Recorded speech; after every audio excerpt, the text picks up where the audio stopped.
বাংলাদেশের রাজনীতিতে চেতনা এই শব্দটা সাংঘাতিকভাবে অপব্যবহার করা হয়। দেখেন এই ৭১-এর চেতনা, এটা দীর্ঘদিন বাংলাদেশে ছিল পলিটিক্যাল মার্কেটে, এখন তার অ্যাপ্লিকেশন একটু ভোতা হয়ে গেছে। এখন আবার শুরু হয়েছে জুলাইয়ের চেতনা। চেতনা জিনিসটা কি? চেতনা মানে কি? মানে চেতনা দিয়ে বোঝায় যে এইটা দ্বারা উদ্বুদ্ধ হয়ে আমি এই কাজ করতে আসছি। তো আজকে বাংলাদেশের পলিটিক্যাল রিয়ালিটি হচ্ছে যে চেতনা ফলোজ দ্য ঘটনা, মানে ঘটনা ঘটার পরে চেতনাটা আসে, কিন্তু চেতনাতে উদ্বুদ্ধ হয়ে ঘটনাটা ঘটার কথা ছিল, কিন্তু ঘটনা ঘটে যায় স্বতঃস্ফূর্তভাবে। যেমন শেখ হাসিনার এই যে জুলুমের শাসন, সেখানে মানুষ কিন্তু চলে এসেছে একটা স্বতঃস্ফূর্তভাবে। তারা চেয়েছিল শেখ হাসিনার অবসান, যেমন ৭১-এ এরকম একটা ছিল যে মানুষ চেয়েছিল যে এই জুলুমের অবসান, কিন্তু পরবর্তীতে চেতনাবাজরা আসলো, এসে এখানে একটা চেতনা লাগিয়ে দিল যে এটা ইসলামের বিরুদ্ধে বাঙালিদের একটা বিজয়, বাঙালি জাতীয়তাবাদের বিজয়, ৭১-এর একটা চেতনা। এবং এই চেতনা ওয়াজ ইম্পোর্টেড ফ্রম করে পশ্চিমবঙ্গের বুদ্ধিজীবী গোষ্ঠী এবং ওয়েস্টার্ন সেকুলার যে চিন্তাভাবনার লোকজন, তারা এই চেতনাটা সেখানে দাঁড় করিয়ে দিল। এই সিমিলার আমরা জিনিসটা দেখতে পাচ্ছি এই ২৪-এ। ঘটনা যখন ঘটেছে তখন তো মানুষ এসেছে তাদের ক্ষোভকে জানানোর জন্য, তখন তাদের মধ্যে এত এই মানে ডিটেলস প্রোগ্রাম কেউ নিয়ে তাদেরকে উদ্বুদ্ধ করে নিয়ে আসেন নাই। কেউ বলে না যে হ্যাঁ আসেন আপনারা যদি শেখ হাসিনার বিরুদ্ধে যান তারপরে আমরা এইভাবে রাষ্ট্র গঠন করব, এই আলোচনা তো তখন ছিল না।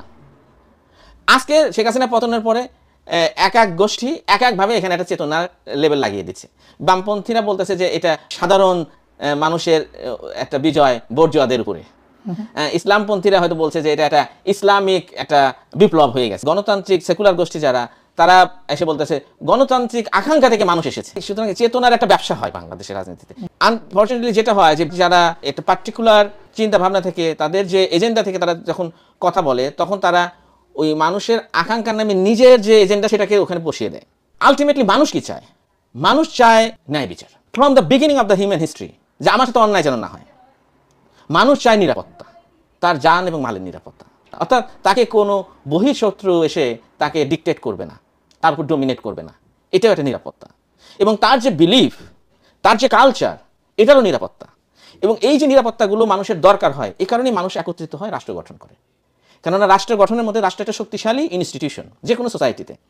রাষ্ট্র কি করবে? রাষ্ট্রের প্রাথমিক দায়িত্ব হচ্ছে মানুষের এই যে নিরাপত্তাগুলোকে প্রোভাইড করা এবং তাদের অধিকারগুলোকে সুনিশ্চিত করা। এবং এই ক্ষেত্রে রাষ্ট্রকে অলওয়েজ যারা দুর্বল সেগমেন্ট অফ দ্য সোসাইটি তাদেরকে সাপোর্ট দিতে হবে। কেননা যারা সবল তারা তো তাদের মতো একটা অবস্থানে রয়েছে, বরং সবলদেরকে কিভাবে অ্যাকাউন্ট করা যায় এবং তাদের কাছ থেকে যেটা প্রাপ্য সেটাকে আদায় করা যায়, এটা হচ্ছে রাষ্ট্রের দায়িত্ব। কিন্তু সেই রকম গঠনমূলক ইনসাফপূর্ণ রাষ্ট্র ব্যবস্থা কিন্তু আমরা এখন দেখছি না। এখন একটা ডিফারেন্ট রাষ্ট্র ব্যবস্থার মধ্যে আমরা রয়েছি। এই যে কারেন্ট রাষ্ট্র ব্যবস্থার ভিত্তিটাই হচ্ছে আপনার সেকুলার ক্যাপিটালিজম।